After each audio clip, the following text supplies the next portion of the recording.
The wind scraped cold across the hills of northern New Hampshire as Logan Pierce shifted the truck into park and stared at the massive stone silhouette rising ahead. It was half-shadowed under the bruised sky, ivy strangling the stone walls, windows boarded shut like eyes that had seen too much. A castle, at least that's what the listing had called it. The kind of thing kids would draw in fairy tale books. But this one wasn't from a dream. It looked like something the world had tried to forget. $10, Logan muttered under his breath. And a whole lot of bad decisions. From the passenger seat, Axel gave a soft huff. The German shepherd sat upright, ears flicked forward, gaze fixed on the castle as if he too felt something off. Always watching, always ahead of Logan by half a heartbeat. Logan stepped out into the crisp afternoon air, the gravel crunching under his boots. He stood still for a moment, his hand brushing down Axel's back, steadying himself. 5 deployments, 2 tours with Axel. He'd faced IEDs, ambushes, heat that melted through bone. But this place? This place unsettled him in a different way. Quiet like a held breath, the kind of silence that had weight. They approached slowly, passing the crumbling archway and iron gates that hung open as if waiting. Moss climbed the front steps. The lock was rusted through. No need for keys. Logan pushed the door with his shoulder, and it groaned open like a reluctant memory. Inside, the air was stale. Cold. The wide entry hall stretched in faded grandeur. High ceilings, cracked chandeliers, dust-thick furniture draped in sheets like corpses in mourning. Axel padded in first, nose low, tail high. Not wagging. Alert. Logan walked the perimeter of the main floor, checking corners, windows, exits. A habit he couldn't shake. But Axel didn't follow. The dog stood frozen at the edge of the stone hearth, his body stiff, eyes locked on the old fireplace. "What is it?" Logan asked. Axel growled, not loud but deep. It vibrated in the floor. He stepped forward, placing both front paws on the soot-stained bricks, and began to paw hard, claws raking against stone. "Axel, hold up!" Logan crossed the room fast, the hairs on his arms standing on end. But the shepherd didn't stop. He was digging. Hard, and then he froze. A low whine escaped from deep in his throat. Logan crouched beside him. "Talk to me, buddy." He placed his hand on the bricks where Axel had been scratching. At first, nothing. Just cold stone. But then his fingers brushed a fine line, too straight, too deliberate. One of the bricks wobbled. He pressed. It gave slightly. He leaned closer. The smell changed, beyond the old soot and dust. A trace of oil and metal. Then clink. A sound from inside. Axel backed off suddenly, tail stiff, ears pinned back. That was when Logan knew this was no ordinary ruin. His instincts lit up like a tripwire. He worked the brick loose with steady hands, despite the pounding in his chest. Behind it was darkness, deep, intentional. He reached in. His fingers brushed against something solid, cold and square. Metal. Logan pulled it out slowly. A box, heavy, charred along the edges, scorched but intact. It was wedged tight and had to be twisted to come free. His hands shook, but not from fear. From recognition. Axel sat, body rigid, eyes trained on the box. Logan set it on the floor and stared. The lid was fused at one corner. He pulled out his folding knife, wedged the blade under the seam, and pried hard. With a groan, the lock gave. Inside, brittle cloth, blackened around the edges. And under that, paper. A book. Its leather cover was cracked, but a wax seal clung to it, half melted. The initials were clear. E.W. Logan swallowed hard. Elias Whitmore. He remembered the name from the transfer documents. The last known owner of the castle. a man who had reportedly vanished in a fire decades ago. The whole property had been locked in probate for years. No heirs, no legal claims, sold to the county for unpaid taxes. And now Logan held what looked like the man's final words. He opened the book carefully. The first few pages were blank or burned. Then came the ink. Heavy, deliberate. Words that felt more like warnings than journal entries. They watch everything, even here, even in stone. But Lucas must be protected. Logan blinked. Lucas? He turned another page. They will burn it all. They think fire erases truth. But stone remembers. Behind him, a gust of wind blew through the broken frame of a window. Logan stiffened, instinct kicking in. He stood and scanned the hall. Nothing. Just shadows. Then Axel barked, sharp and focused, his head turned toward the back corridor. Logan followed his gaze. A faint sound. Footsteps? Number too light? A floorboard creaking? He pulled his flashlight and moved. Axel ahead of him. Low and ready. They swept the hall, the kitchen, a locked pantry. Nothing. Back in the main room, Logan sat on the edge of an overturned settee. The journal rested on his thigh. Axel leaned against his leg, body warm, eyes still on the hearth. What the hell did we just walk into? Logan whispered. Axel didn't move, and neither did the castle.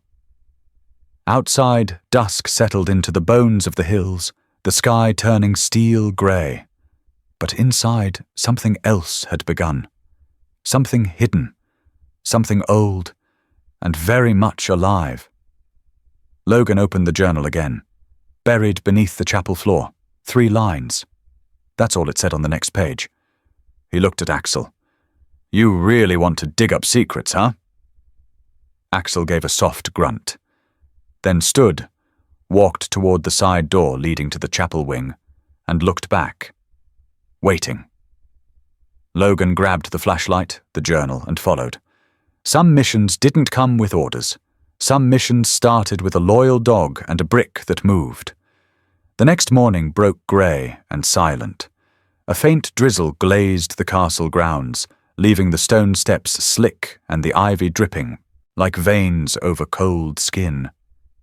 Inside, the old hearth still carried a faint scent of soot and dampness, as if the fire from decades past had never truly gone out. Logan crouched beside the fireplace again, coffee steaming in his mug, the metal box resting on the floor beside him. Axel lay nearby, eyes half-lidded but body tense, watchful. He hadn't slept much either. Logan wiped the last bit of grime from the box. The corners were twisted from heat, the latch rusted, but it had protected what was inside. He opened the lid again and gently pulled out the journal wrapped in brittle cloth. This time, he handled it with more care. The leather was scorched at the edges, but it held together. He flipped to the first legible entry. March 12th, 1952. They're watching me. Even now, behind smiles and warm handshakes, they know I've seen the records. They know I know where the gold went. Logan blinked. Gold, he kept reading. March 20th, 1952. It was never about the estate. It was always about the boy. They'll bury it all if I don't act. They've made it clear. But I made something clearer. I told them, if I vanish, if I burn, the truth won't die with me. There are places even fire can't reach. Logan flipped forward, his hands trembling slightly. The name appeared again and again. Lucas, March 28th, 1952. Lucas doesn't know what he means to them, doesn't know what he means to me. But he is mine, and I will not let them erase him. He froze. Axel stirred, sensing the shift in Logan's breathing. The next entry was shorter. April 2nd, 1952. They called him a bastard.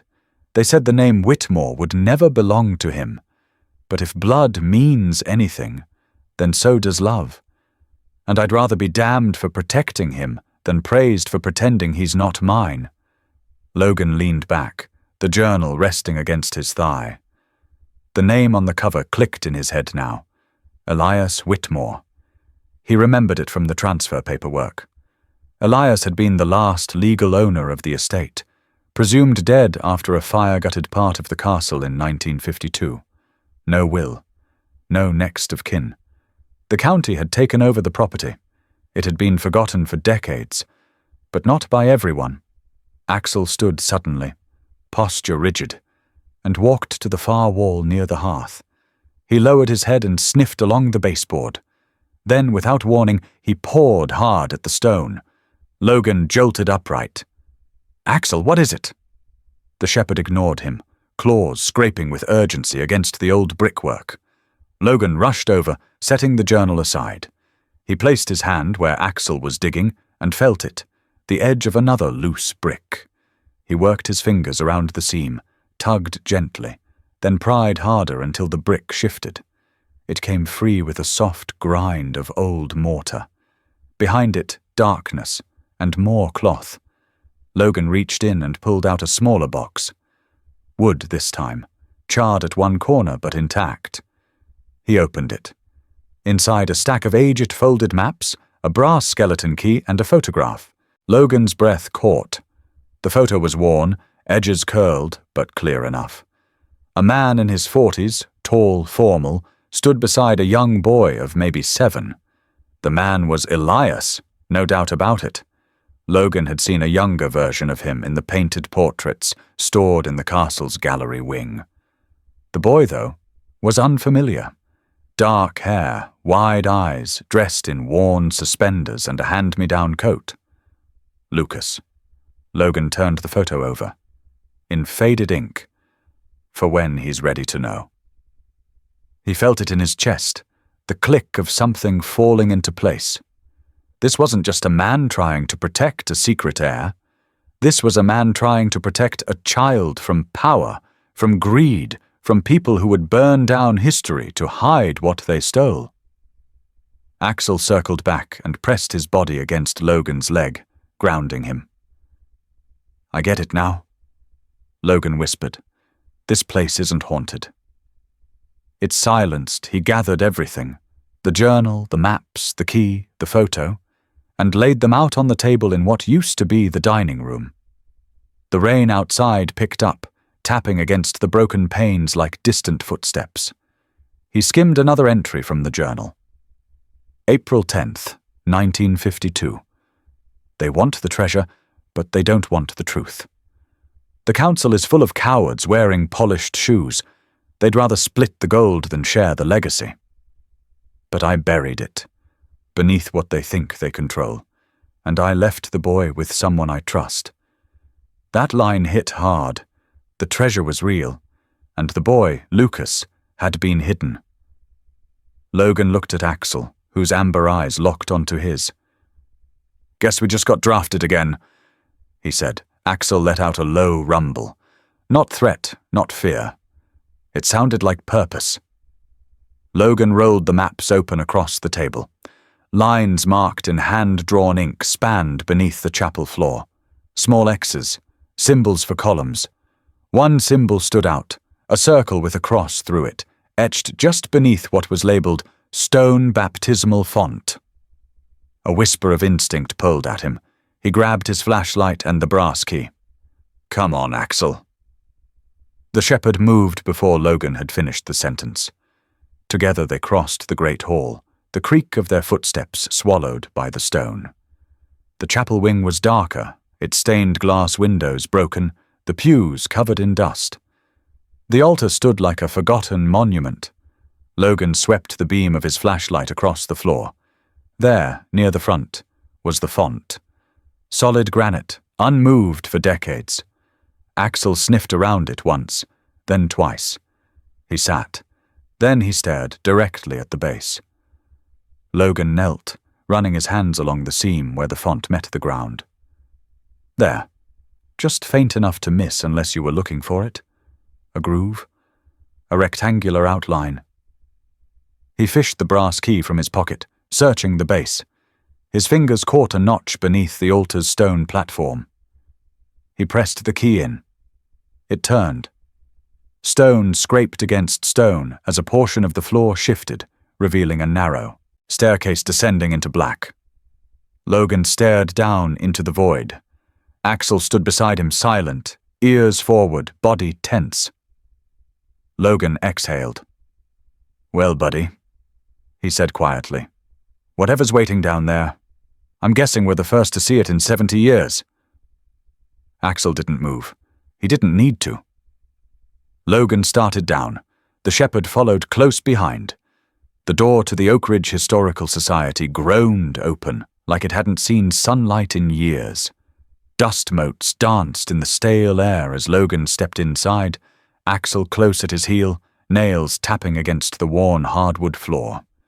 The place smelled of dry paper, lemon oil, and something older. Wooden beams soaked in memory. "Hello." Logan's voice echoed softly through the cavernous room.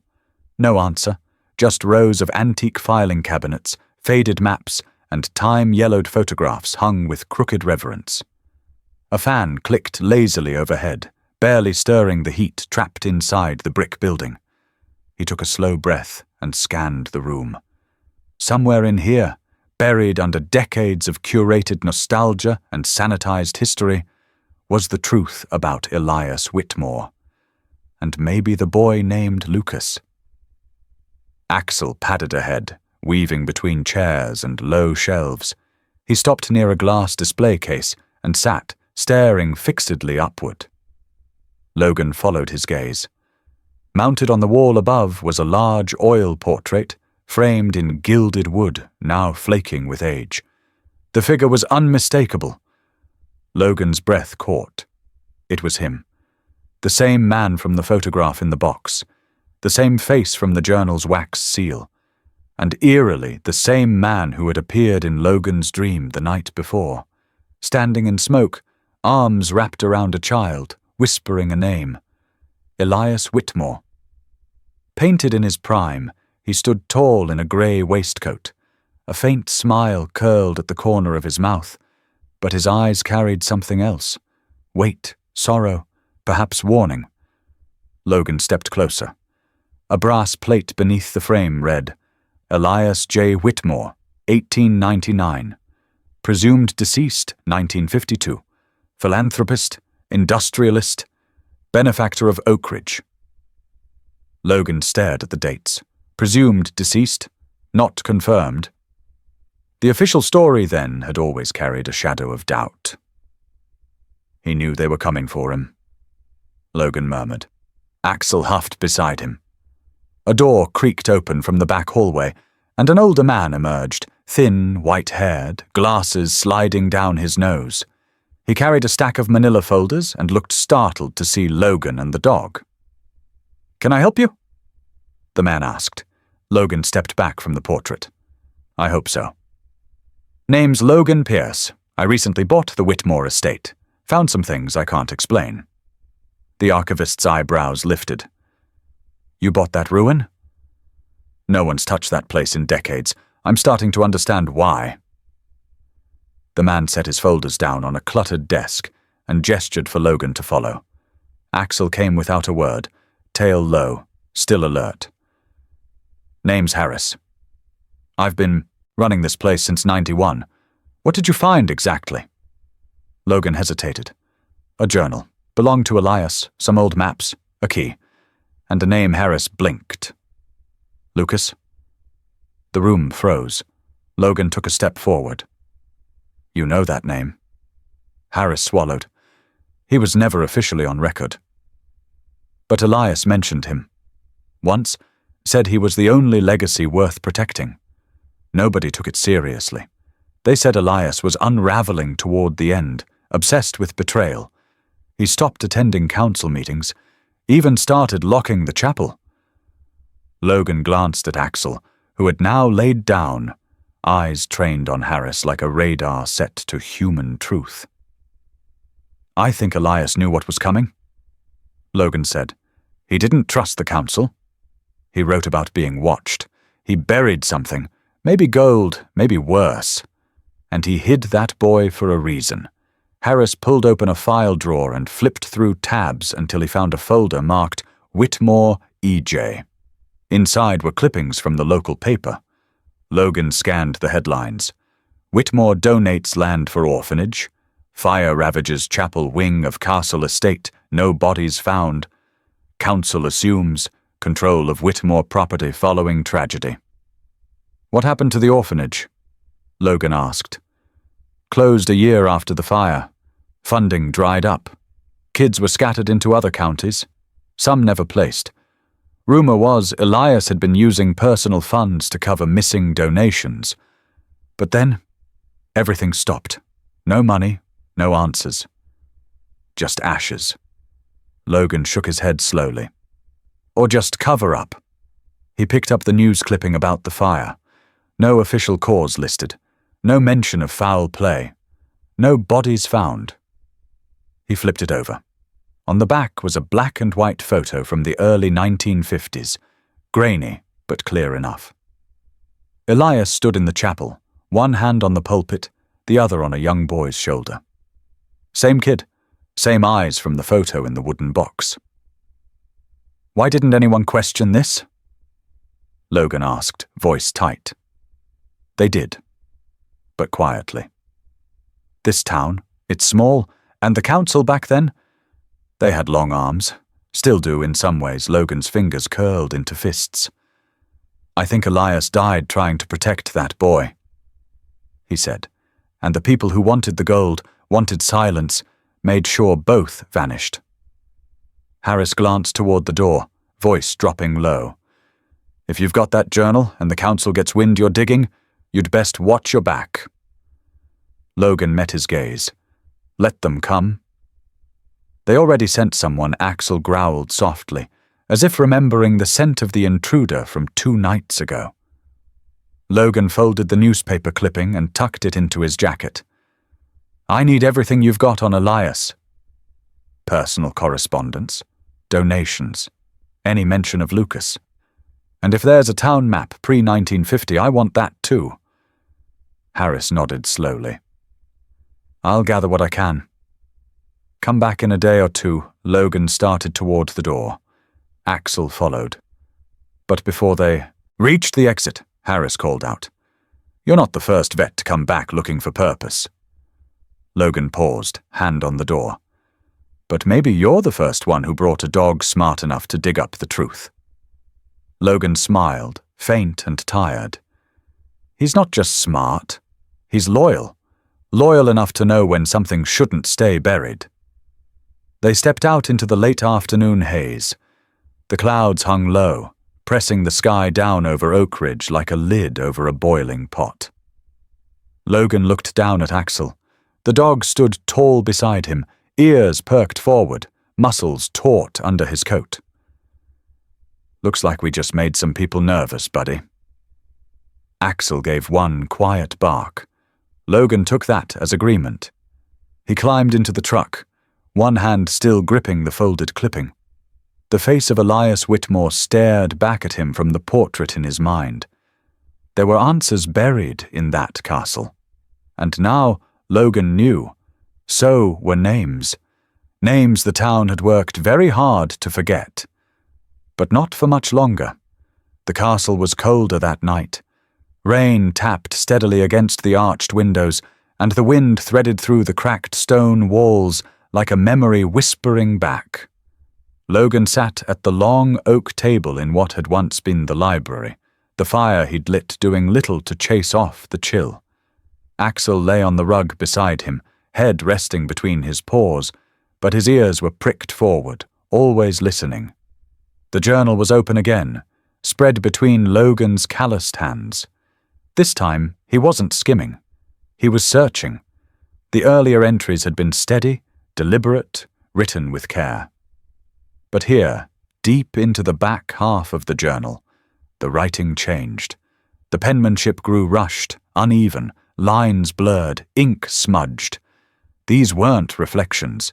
These were warnings. April 16th, 1952. They said they would burn everything. That fire cleanses, that ash forgets. But Lucas is more than ink and inheritance. If I do not live to tell him, let this speak in my place. Tell my son. I tried. Logan's breath hitched slightly. Son, he read it again, lips moving silently as his eyes followed the lines. April 17th, 1952. I see it now. The council never wanted my gold. They wanted silence. They wanted me erased. And Lucas, he's the crack in their story, the one they can't control. Logan leaned back in the creaking chair, jaw tight. The journal trembled slightly in his hands, or maybe it was just his grip. He turned another page. April 18th, 1952. They came again last night. Quiet boots outside the library, locks tampered with. I moved the map, hid the key beneath the font. Lucas slept through it all, bless him. But I sat awake with the pistol in my lap. Waiting, listening. If this is my last entry, let it be clear, Lucas Whitmore is not a shame. He is my son. Outside, a branch scratched against the glass. Logan didn't flinch, but Axel stirred, his ears swiveling toward the sound. Logan exhaled slowly.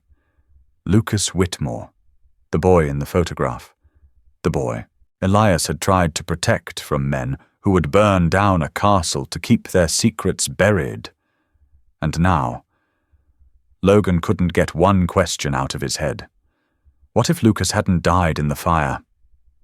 He closed the journal, carefully, as if sealing the weight of a dying man's last request. His hand rested on the cover for a long moment before he stood and crossed to the hearth, where the fire popped and shifted. He stared into the flames, but saw only the pages, and the name burned into them. Lucas. Axel moved to his side and nudged Logan's leg gently. Not out of need.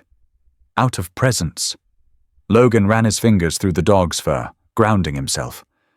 If he's alive, he said aloud, then he's been living with the weight of a lie for 70 years.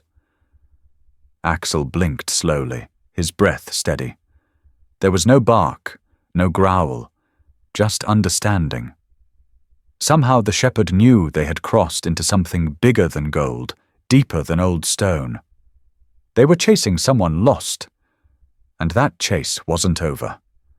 Logan grabbed the photograph again, holding it under the lamplight. The boy's face was partially blurred, but the eyes, those wide, watchful eyes, stared right back. He took out the town map Harris had given him.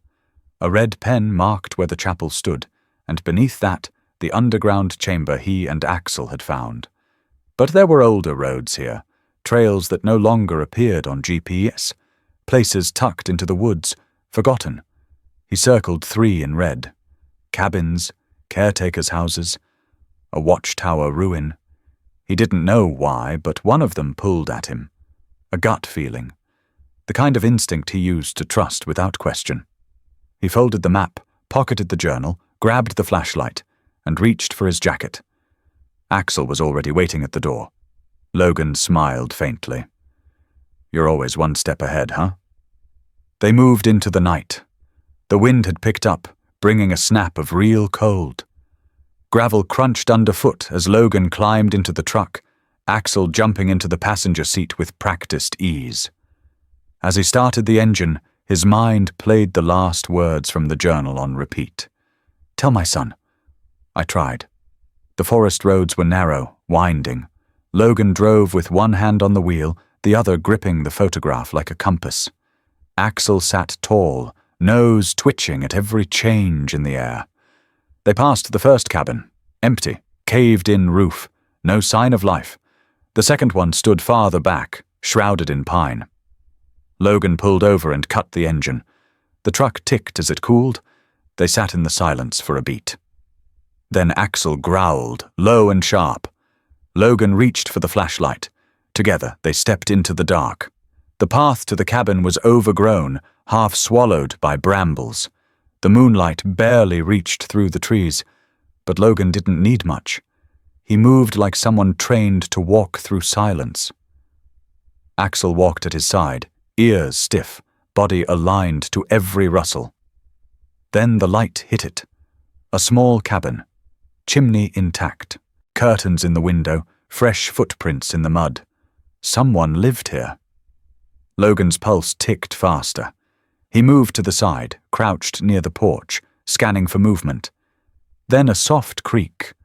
A figure moved inside. An older man, tall but hunched, crossed the window with a lantern. Logan caught a glimpse of a scarred hand, a weary face. The man looked familiar. Too familiar. Logan pulled out the photo of Elias and the boy. His eyes snapped between the image and the face in the window. The jawline. The brow. The boy had grown old, but the eyes hadn't changed. It was him. Lucas. Axel sat beside Logan, tail unmoving, but his gaze fixed on the cabin like he knew, without doubt, that the ghost they had chased wasn't a ghost at all. Logan whispered, barely audible. "We found him." But now came the harder part, convincing a man erased from history that he deserved to be remembered. The fog rolled in thick that morning, curling low over the castle grounds and muffling sound like a warning whispered through wool. Logan stood in the main hall, holding a mug of half-cold coffee in one hand and the photograph of Lucas in the other. He had barely slept. The discovery at the cabin, the man behind the curtains, he was sure it was Lucas. But the man had disappeared before Logan could knock. Lights out. Door locked. Silence. He needed answers.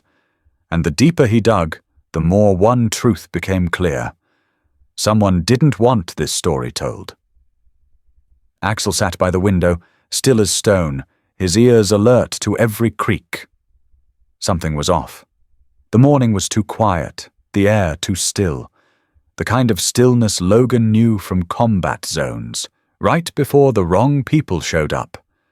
He was right. The knock on the castle door came like a shot. Not a friendly tap. 3 sharp raps. Purposeful. Logan set his mug down and crossed the hall. Axel rose with him, tail low, body tense. Logan opened the door slowly, not out of fear, but to stay in control of the moment. 3 men stood on the steps.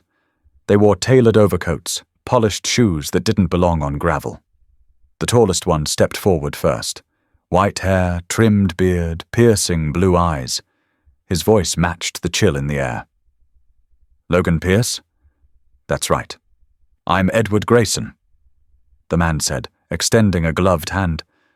"Chairman of the Oak Ridge Town Council." Logan didn't take the hand. Behind Grayson stood 2 others, stockier, darker suits. Their eyes scanned the castle interior like men pricing a house before demolition. "You're a hard man to reach," Grayson said, letting his hand fall. "I wasn't hiding." Grayson smiled. It didn't touch his eyes. "We'd like a word." Logan stepped aside. Barely. The men walked in, their footsteps echoing too loudly. Axel remained beside Logan, unblinking. Grayson turned slowly, taking in the room with casual judgment. "You've done a lot in a short time." "Found quite a bit too, from what I hear." Logan didn't answer. Grayson's eyes landed on the fireplace, and for the briefest second, something flickered across his expression. Recognition. Fear. He turned back to Logan. Old places carry old stories. Not all of them worth digging up. Some things are better left where time put them. Logan folded his arms. "That why Elias Whitmore had to die?" Grayson's smile faded. The room went quiet. One of the other men stepped forward slightly. "You're new here, Pierce. Don't mistake curiosity for wisdom." Logan tilted his head. "That a threat?" "No," Grayson said, stepping between them.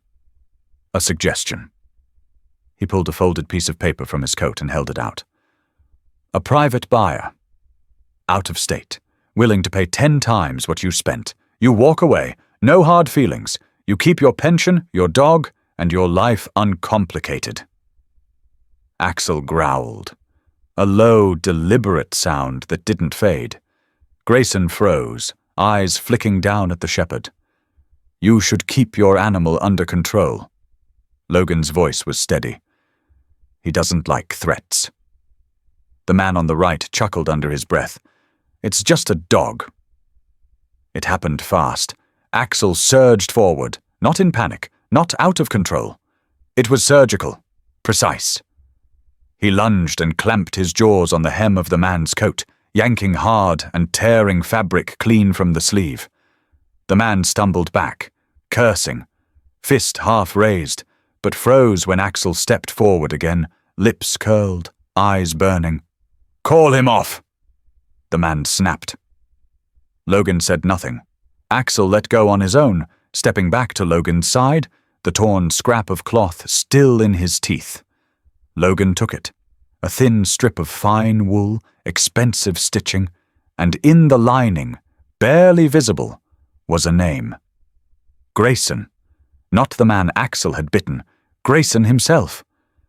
The chairman's eyes narrowed. Logan looked up, holding the strip between two fingers. "Your name's on this." Grayson's composure cracked for half a second. "Then maybe you should ask yourself," Logan said, "why your dog singled you out." The threat was no longer implied. It was confirmed.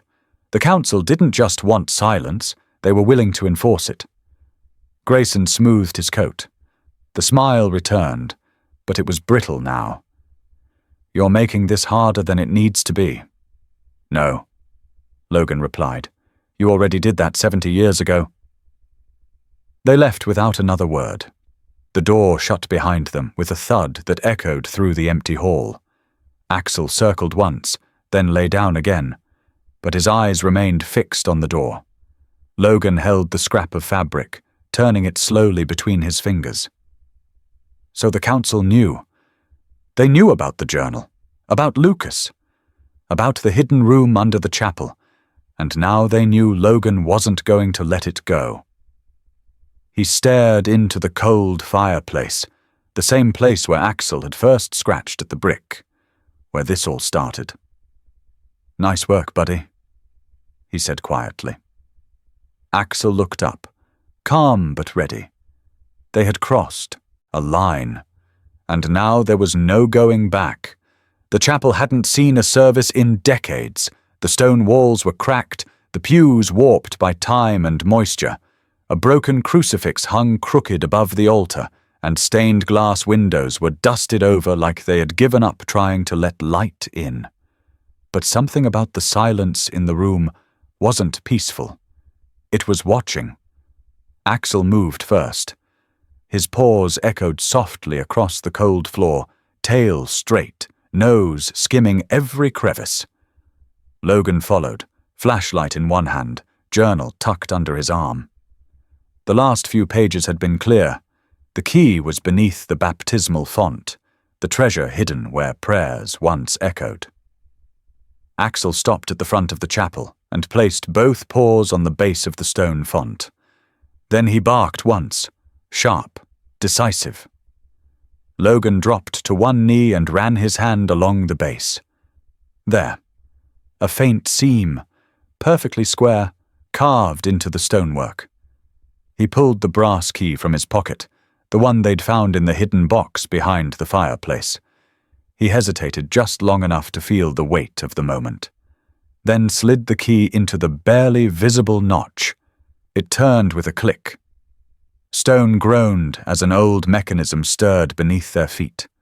The slab at the base of the font shifted inward with a slow scrape, revealing a narrow flight of stairs descending into black. Logan glanced at Axel. The dog didn't wait. He started down, each step careful but without fear. Logan followed, heart pounding. The air changed instantly.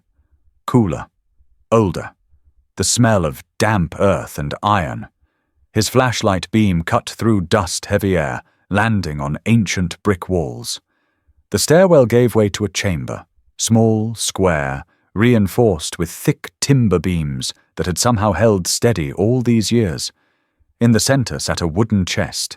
It wasn't ornate, No carvings or gold leaf, just solid, sealed tight and untouched by time. A rusted lock clung to the front like a stubborn secret. Logan knelt. "Watch the door," he murmured. Axel trotted to the base of the stairs, sat with his back to Logan, eyes fixed upward. Logan reached into his jacket and pulled the folded crowbar he kept for emergencies. He wedged it beneath the lock, gritted his teeth, and pushed. The lock gave with a metallic crack that echoed like a shot. The lid creaked open. Inside, cloth bundles, thick and heavy. He unwrapped one. Gold, bar after bar of it. Rough minted, some stamped with dates from the 1930s, others blank. He lifted one into the light. It was cold, dense, etched with the seal of the Whitmore family crest. There were at least 24 more. Logan exhaled. His flashlight landed on something tucked beneath the gold, an envelope, sealed in wax, its edges frayed but legible. His name wasn't on it, but Lucas's was. He broke the seal carefully and unfolded the parchment. To whoever finds this, if Lucas Whitmore lives, this is his by right. Not by blood alone, but by what his father died to protect. This is not inheritance, it is restitution.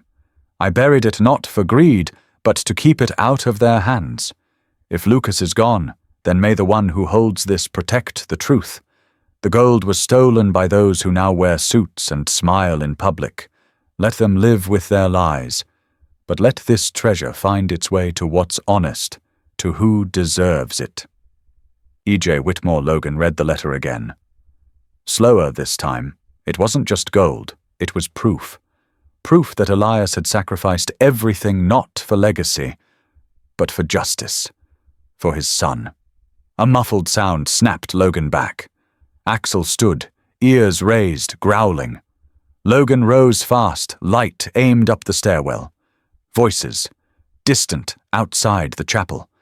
He grabbed the gold bar he'd unwrapped, tucked it under his arm, stuffed the letter inside his jacket, and closed the chest. He couldn't carry it all, not yet, but they'd found it. He clicked the lock shut again, pulled the stone slab back into place, and brushed dust over the edges. It wasn't perfect, but it would hold, for now. "Come," he whispered. Axel moved without a sound. They crept up the stairs just as the chapel door creaked open. Logan flattened against the wall, Axel pressed tight beside him. Through the cracked wood, they saw 2 men step inside. Council suits. One had a flashlight, the other a walkie. They said the vet's been snooping around here. Should have taken the offer. You check the pulpit. I'll look near the font. Logan's pulse thundered. Axel's body tensed. The man neared the slab. One more step and he'd see the seams. Logan leaned close to Axel's ear. Distract. Axel bolted, low and fast, through the opposite side of the chapel, knocking over a pew. The noise echoed, sharp as a gunshot. Over there! The men shouted, running after the sound.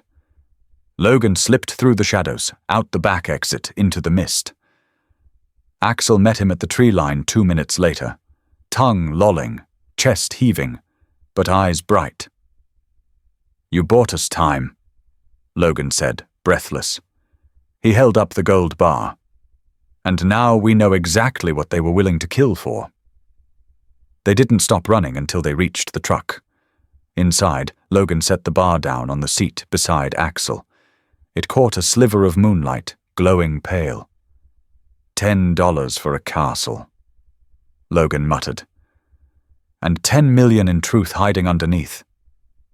Axel nudged the gold with his nose, then rested his head on Logan's lap. There was no more mystery, only war, and this time, Logan wasn't fighting it alone. The trail led to the edge of town, to a weathered cabin tucked behind a broken-down fence and half swallowed by overgrown pines. A wooden sign hung loosely from a rusted nail on the gate. It read, Repairs by Luke. Knock once. Logan had followed the clues in the journal, the rough sketch of a chapel, the initials carved into the back of a photo frame, and finally, a bill of sale for lumber dated 1989, signed only with the name Luke. No, last name. No paper trail. Axel had led the way without hesitation, nose to the ground, then to the air, then locked on that shack like it was the final piece of a puzzle he'd been carrying his whole life. They stopped outside the gate. Logan raised a hand to knock, but Axel moved first. He didn't bark, he bolted. The gate gave way under his weight, and the dog sprinted across the clearing like a shot. Logan shouted after him, but Axel didn't slow. He charged straight for the porch, leapt the steps, and tackled a man just as he emerged from the doorway. Not with teeth. With joy. Axel planted his front paws against the man's chest, tail wagging violently, tongue licking at the man's stunned face.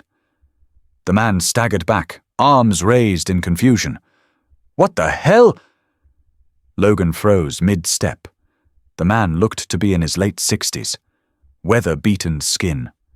A thick beard streaked grey. Hands like old oak. He wore a flannel shirt with the sleeves torn off and jeans bleached from the sun.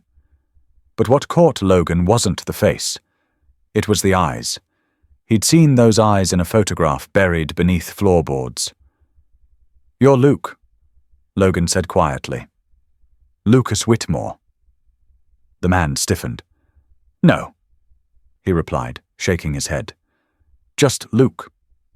I don't know that name. Axel stood firm between them, tail wagging slower now, eyes fixed on the man like he was staring into something only dogs could see.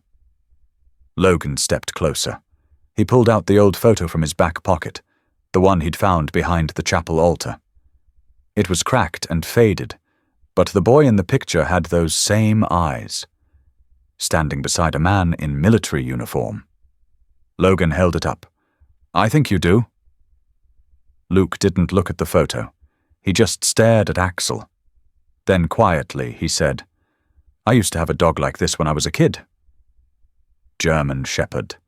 Saved my life once Axel took a slow step forward and nuzzled against the man's hand. Luke didn't pull away. Logan's voice dropped. "That wasn't just a dog. That was Rex, your father's dog, and this—" He gestured to Axel. "This is his bloodline." "He found you, Luke." After all these years, Luke's knees gave slightly. He sat down hard on the porch step. "Rex," he whispered, like he hadn't said the name in decades. Then silence, until Logan sat down beside him. "They told me you died," he said gently. "Everyone thought you were gone after the fire, but your father left everything for you. All of it. The gold, the letter, the reason he vanished." Luke shook his head slowly, eyes glassy. "I don't remember much."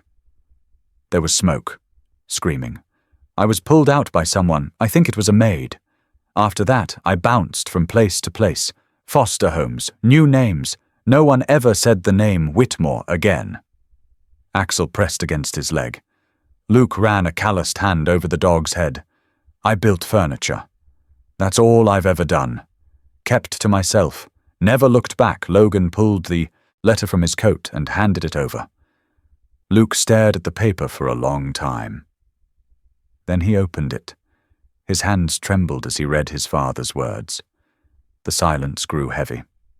Finally, he folded the letter and held it tight. "So, the council," he said slowly. "They're still here? They run the town. They tried to buy me out, threatened me when I wouldn't. They don't want this story to come out." Luke let out a bitter laugh. "They buried me. Buried the truth." Logan looked at him. "But now you're back." Luke met his eyes, and for a moment the weight of lost decades lifted just enough to reveal the steel underneath. "I didn't ask to be part of this again." "No," Logan agreed. "But you are." Axel barked once. The sound echoed off the trees. Logan stood. "So what now?" Luke rose with him. Slower, but steady. "I need to see the chapel," he said. "And the vault. If what you say is true, Then it's time I stopped hiding. As they walked towards the truck, Axel trotted ahead, then doubled back, circling them like a guardian. Logan glanced over at the man beside him. For decades he'd been erased. But now? Now the heir had returned, and with him came the storm. The wind howled across the hilltop as people gathered outside the newly restored chapel. Not everyone had come willingly. Some were dragged there by curiosity, others by whispers of scandal. But all of them felt the same thing when they stepped onto that land. Something heavy, something unspoken, waiting to surface. The structure itself looked reborn. Charred stone had been replaced with fresh masonry, but the original foundation remained untouched. Logan insisted. He wanted the town to remember what had burned and what had survived. Inside, pews filled quickly. The altar was stripped bare except for a single wooden box containing the journal, the photo, and the scorched key. On the left stood Logan, calm but focused. On the right was Lucas, just Luke a few days ago, standing with a quiet strength he hadn't known he still had. Between them, near the front row, Axel sat still as stone, not restrained, just alert, present. The room fell silent. Logan stepped forward. I was told not to come here. That I had no right to reopen the past. That what happened in this chapel belonged to ghosts. He picked up the journal. But this isn't a ghost story. It's a cover-up, one that started with fire and ends with truth. He opened to a marked page, the ink faded but legible. December 18th, 1952. He read aloud. They said Lucas didn't make it. But I heard him. I heard him under the rubble. And when I tried to go back, they stopped me. Said the legacy needed to die with the boy. A murmur rippled through the crowd. Faces turned toward the front pew, where members of the town council sat in stiff-backed denial. Chairwoman Greta Turner narrowed her eyes. This is slander, she said, standing.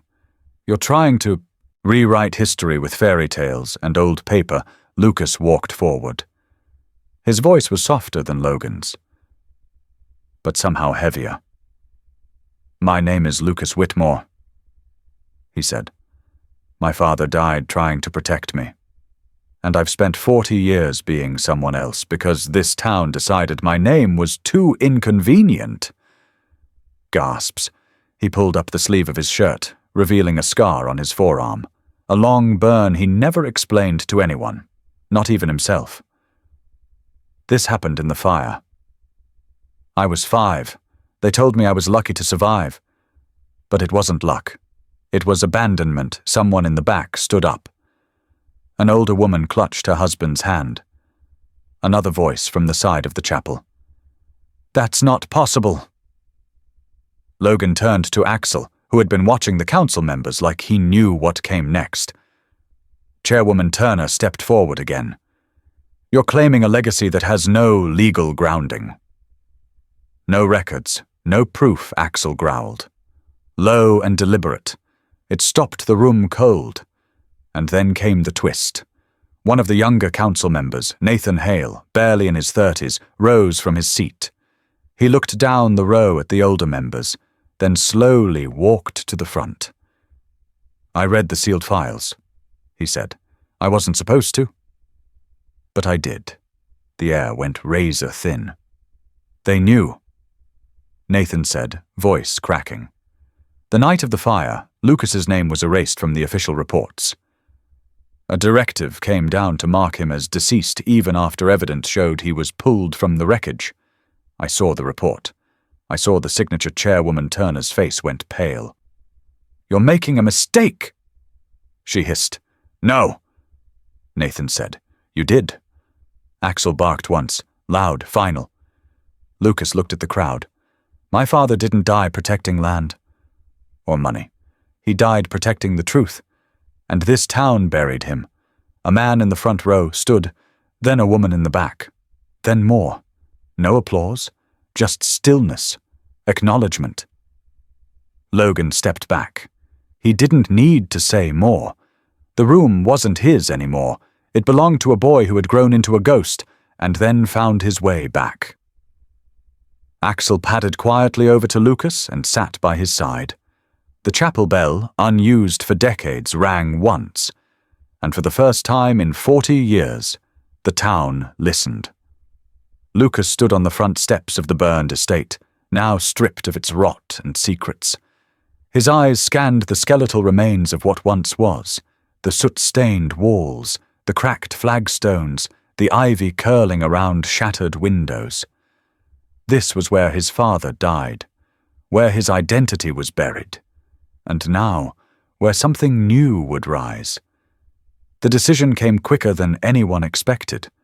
No courts, no lawyers, just a quiet signing of his name on a fresh deed, and a visit to the county office with a letter and a single request.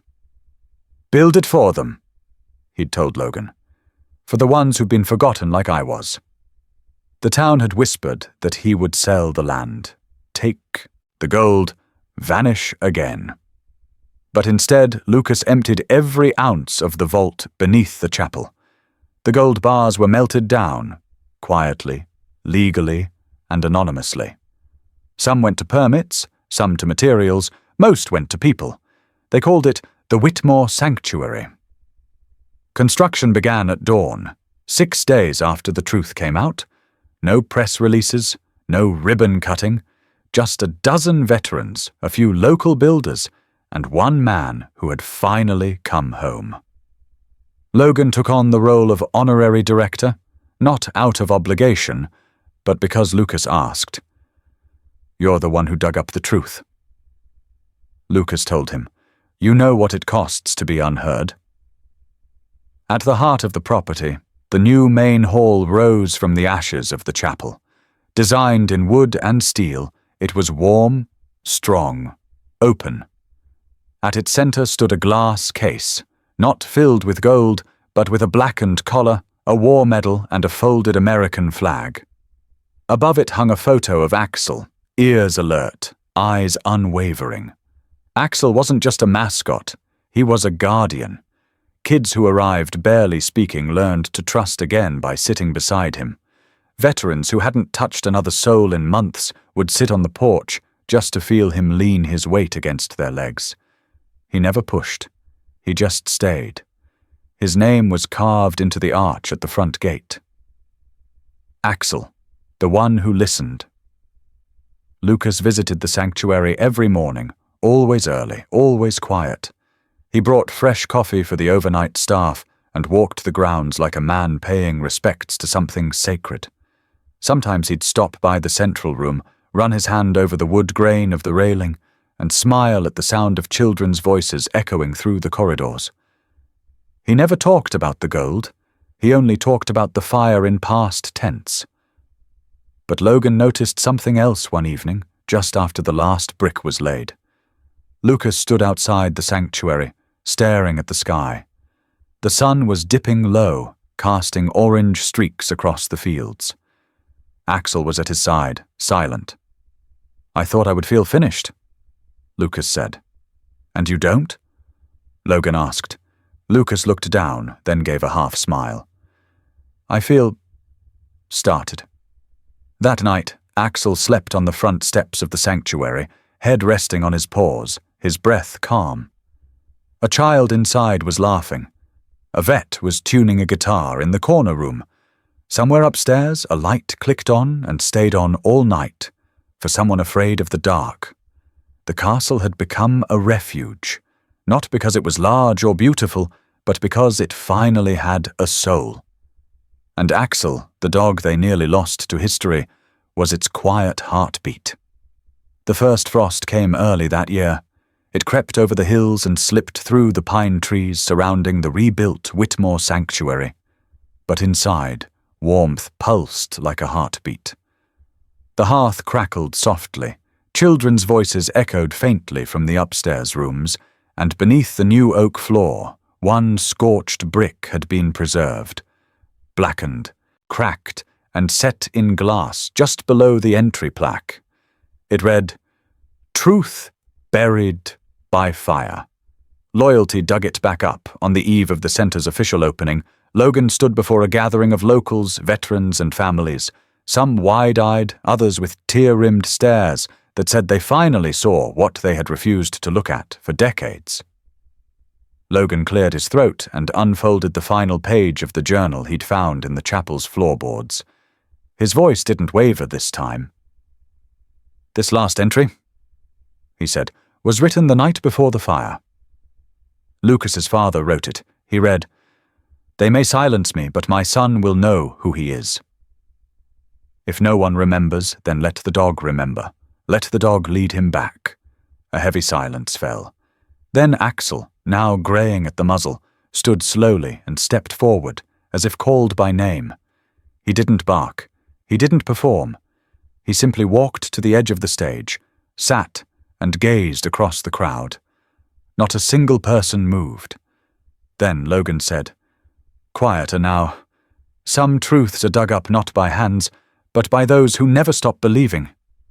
The town's mayor approached the podium, not with a speech, but with a small velvet box.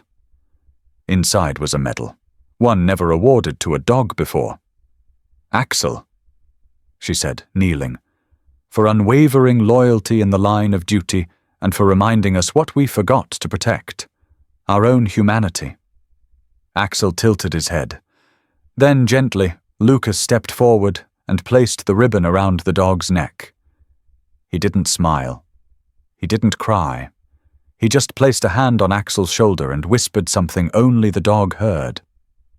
Later that night, long after the crowd had gone, Logan sat with Lucas in the old side room where they'd first discovered the hollow floor. A fire burned in the new hearth. The room still smelled faintly of charred wood and pine wood. "They say the sanctuary changed the town," Lucas said. Logan shook his head. "The truth changed it. The sanctuary just gave it a place to live outside." The wind picked up.